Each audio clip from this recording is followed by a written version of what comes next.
Robert Hall. Technically speaking, I'm the Lepidoptera systematist at Manaaki Whenua Landcare Research. So that means study butterflies and moths, especially moths.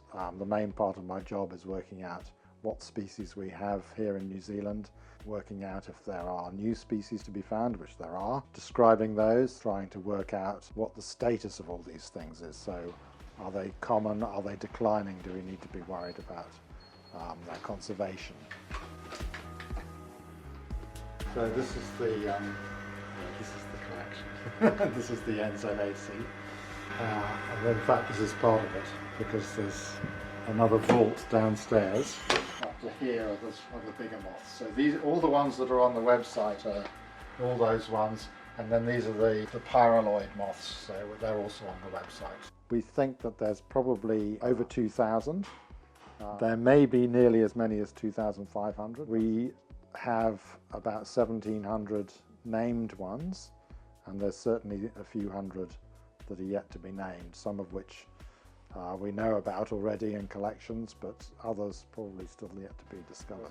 Most of the species are endemic to New Zealand, so they don't occur anywhere else, and we reckon it's about 90%. That means that almost all the species are special to New Zealand. We're the only ones that can look after them. It's an incredibly high rate of endemism. It's higher even than places like Madagascar, which is, you know, another island that has a huge rate of endemism. So it is a pretty special situation that we're in here. Well, the easy answer is that butterflies are just a kind of eccentric type of moth. Butterflies are just a small sort of branch on the family tree. There's no absolutely hard and fast distinctions, but there are a couple of things that are usually quite useful. So butterflies have clubbed antennae, which means a little swelling at the end of the antenna. Most moths don't. Most moths have a little bristle at the front edge of the hind wing that helps them to keep their wings together, because that bristle locks under a little flap underneath the forewing. So each pair of wings can act as a unit when they're flying. Now butterflies don't have that little bristle. They just have a big overlap between the front wings and the hind wings, so that the wings are kept together, or more or less together, in flight by means of that overlap.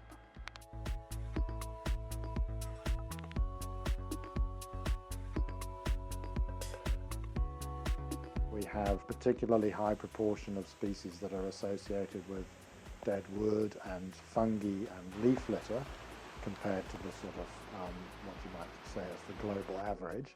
And those groups in New Zealand seem to have done particularly well. Another group of moths that's done very well in New Zealand are ones that feed on mosses. There's a group of moths called the Scoparines. To look at them, you'd say they're generally worldwide one of the most boring groups of moths, because they tend to be grey and occasionally brown. They're all very, very similar. But New Zealand, they've sort of diversified here hugely, and you get all these very bold patterned ones.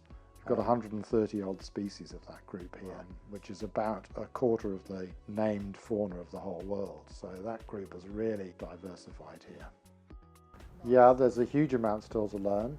Not only do we not know exactly how many species there are, a lot of the ones that have been named, we know almost nothing about them. It's pretty important, if you want to know about a moth, to know what its caterpillar is doing, what its host plant is. So usually it'll have some specific host plant, or else, as I say, it'll be feeding in leaf litter or dead wood. If you don't know about that, then you don't know about its ecology, you don't know about its habitat requirements. You may have some idea from where it's been caught and what it's related to. It's very difficult to conserve a species if you don't know what its host plant is, because the conservation action for a species almost invariably be to do with the habitat, and especially the host plant of the caterpillar.